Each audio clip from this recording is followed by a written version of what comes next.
Once upon a time, we heard a story in which Baldur's Gate 3 was setting an unrealistic and unprecedented standard for the rest of the gaming industry, and the game proved as much. It skated through every single award ceremony, sweeping the game of the year, and still today is the third most played game on Steam, a widely single-player turn-based RPG.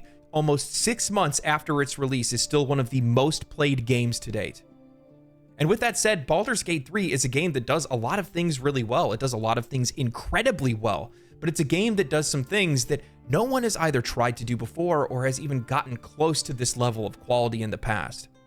Larian Studios put people, real people, in Baldur's Gate 3. They let actors act. And as such, the performances that were captured in this game, the authenticity that was captured in this game, is what widely makes this game such a memorable experience that everyone wants to be a part of. Tracing the lineage of performance capture and voice acting in video games reveals a really fascinating journey from rudimentary beginnings to its sophisticated art form that it is today. In the early days of gaming, characters were just pixels and text boxes, with voice acting completely non-existent. As technology advanced, so did the methods of storytelling in many of the games that we love. In the late 90s and early 2000s, we saw the introduction of basic voice acting, which brought characters to life in a way that text never could. However, these performances were often limited by the technology and also their budget constraints, leading to sometimes less than stellar results. The real revolution began with the advent of motion capture technology, a game changer that allowed actors to infuse their physicality into their digital characters. This leap forward brought a new dimension into gaming, one where characters actually moved and reacted in realistic ways, enhancing a game's overall believability. Games like The Last of Us or Uncharted push these boundaries even further, integrating these emotional performances with high-fidelity facial capture techniques, creating a completely different standard for narrative depth in video games moving forward. Baldur's Gate 3 stands on the shoulders of these technological giants, taking performance capture to unprecedented heights.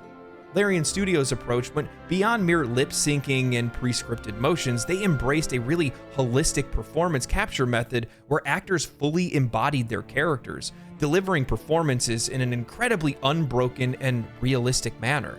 This technique captured every single nuance, subtle facial feature expressions to dynamic physicality between the actors, infusing each NPC with a genuine sense of life.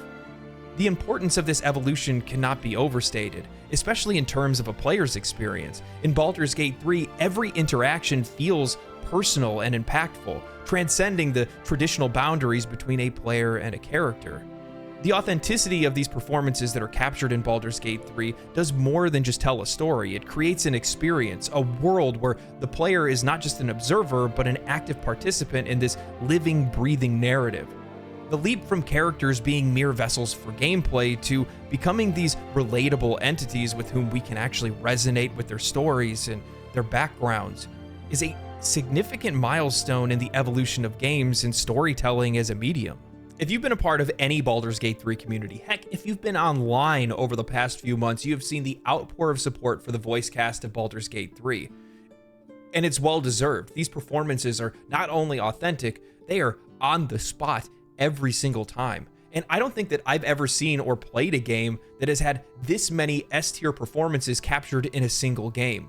Outside of maybe Mass Effect or Dragon Age, but even with that said, I'm not even talking about the main cast. I'm talking about every single voice actor in the game, not just your Karlach, your Shadowheart, your Lae'zel. No, even minor NPCs, people that only have 1 or 2 lines of dialogue, vendors, whoever, quest givers, they all have something to say, and it's all given in an incredibly authentic way that I don't think that we're going to be seeing again for a really long time. And if we do, we're going to have to thank Baldur's Gate and Larian Studios for it, because they're the ones that are going to set that standard moving forward. They're going to set players wanting that going forward. And this is something that Sven Vinke wanted. He said before they even started making this game, I want to play an RPG that is fully voice acted. And they made it. And it's incredible. Today's motion capture technology is a far cry from its earlier iterations. It involves a sophisticated system that allows you to be able to capture almost every single minute detail of an actor's performance, high-resolution cameras and sensors that can track actors' movements, facial expressions, and even their eye movements, creating these comprehensive digital models that mimic reality. Larian Studios took an innovative approach by integrating voice acting with motion capture. See, traditionally, voice acting and motion capture are often recorded separately, with voice actors working in sound booths and physical performances captured on a motion capture stage.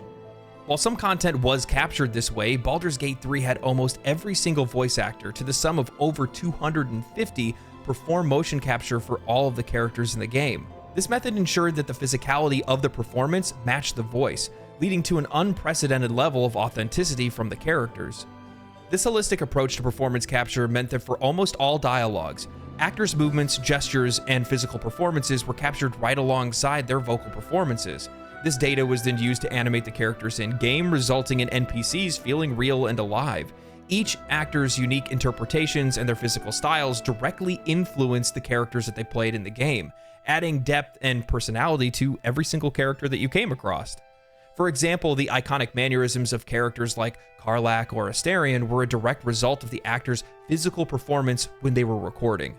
And I think that that's something that's relatively observable. If you've watched any of the live streams of these voice actors playing Baldur's Gate 3 for the first time, or the High Roller campaign where they played D&D, the interviews over on Dan Allen Gaming, there's a part of these voice actors that is very much their character. They're almost one and the same in many ways. It's almost like Larian captured many of them in their natural state, which is really great to see, and it brings a level of authenticity to the game that's really difficult to be able to capture otherwise. And because of that, it also adds more value to the overall narrative. When I think back to games like Final Fantasy VI, a game where it didn't really feel like you were the main character, it felt like everybody was the main character. It's really difficult to pull something like that off, not only narratively, but even more so when you bring in voice actors. But because they were able to capture these authentic performances from each one of them with such incredible narrative depth that the game already has, Baldur's Gate 3 kind of feels like Final Fantasy VI in that sense, where every character is a main character. It's not just all about you, it's about everybody.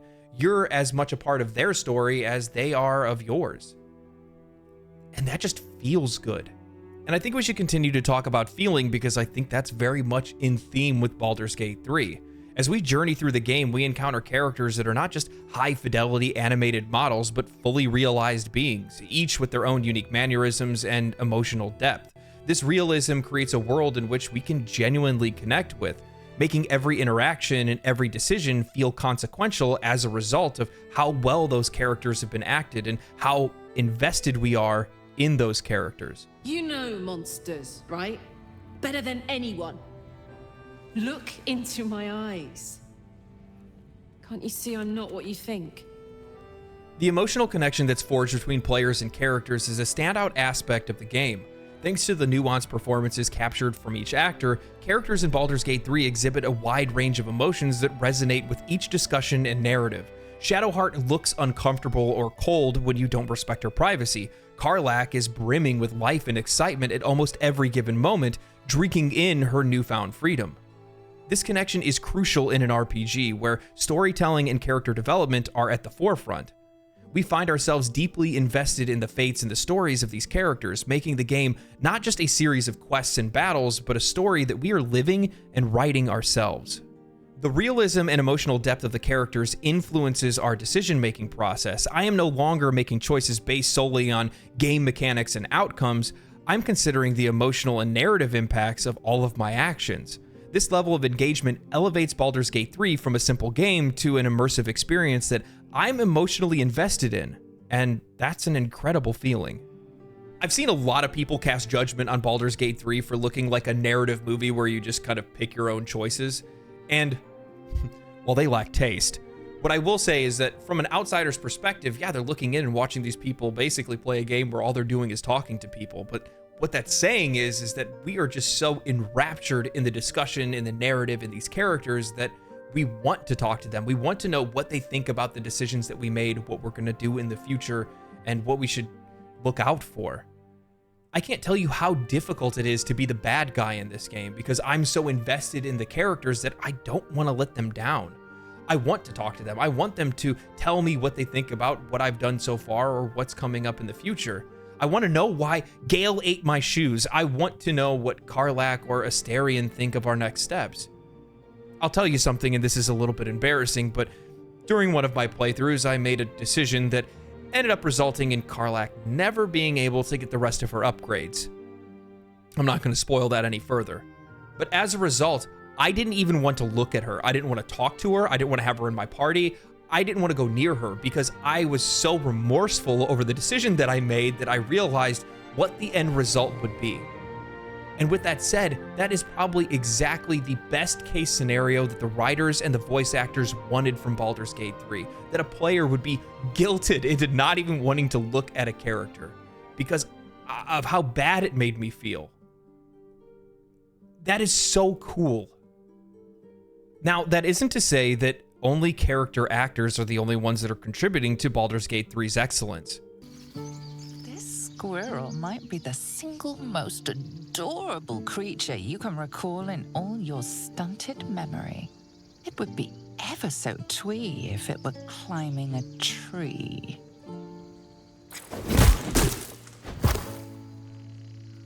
Terrific. If I'm ever harangued by a rodent, I'll know who to call for. You stare at the body before you. You have no idea what just happened. In traditional video games, storytelling heavily relies on visual and auditory cues. Players receive information about their environment, characters, and plot through whatever we can see or hear directly. However, this method sometimes falls short of conveying full depth of a scene. This is where the narrator in Baldur's Gate 3 steps in, filling in these gaps and creating a rich texture for the game and its narrative. The narrator in Baldur's Gate 3 acts as almost like this skilled storyteller, weaving in details into the gameplay that players would have missed otherwise. For example, in scenes where visual and audio elements are focused on the action, the narrator is providing insights to more subtler aspects of the environment or the internal thoughts of the character. Will cast out every stranger. A death viper. You've milked their poison before. A single drop of it could kill that child in a heartbeat. Without narration, we wouldn't know the context of the snake and the danger of the situation, nor would we know how deadly that snake is. If we remove that context of the snake, the situation becomes a little bit less dire and less urgent. Another example is the gnolls just before they transform. You hear what comes next before you see it. The sharp snapping of bones, and a yelp of pain as her body starts to twist and undulate. The hyena moans softly as its body contorts, ribs cracking and flesh tearing. Larian puts a perception check into the game so you can tell whether or not you know what's going on with these animals and what they're going to change into. However, if you fail that roll, the narrator still provides context so that you know that something is happening. Something gruesome and frightening.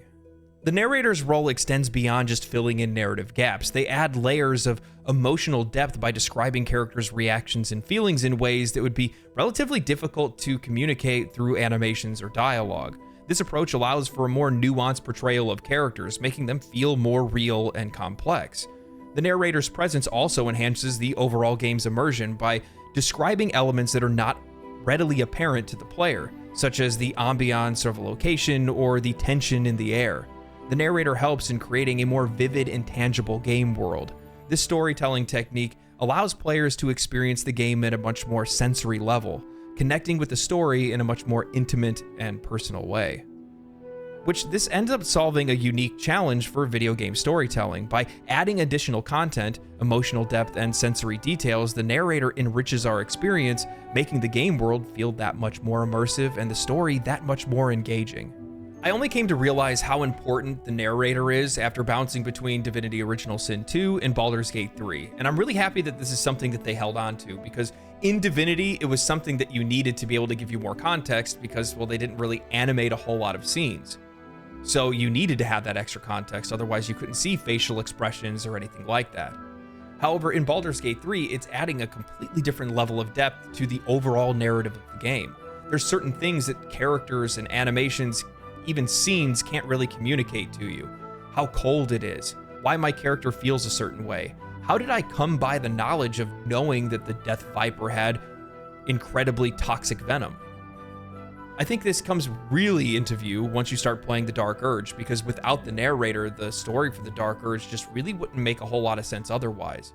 Because without having that context of what's going on inside your head, you really wouldn't know what's going on. You wouldn't know why you feel certain ways. You wouldn't know why your character reacts in certain ways. And honestly, if you go and play the game and just remove the context of any of the narration from any scene, you'll immediately see how a lot of stuff just stops making sense. Amelia Tyler did a killer job. Absolutely killer job. And I don't know if they could have gotten anybody else to do a better job. But regardless, their use of a narrator is not only profound in this game, but it's something that I'm hoping to see be used in games to come. Wait, that's it!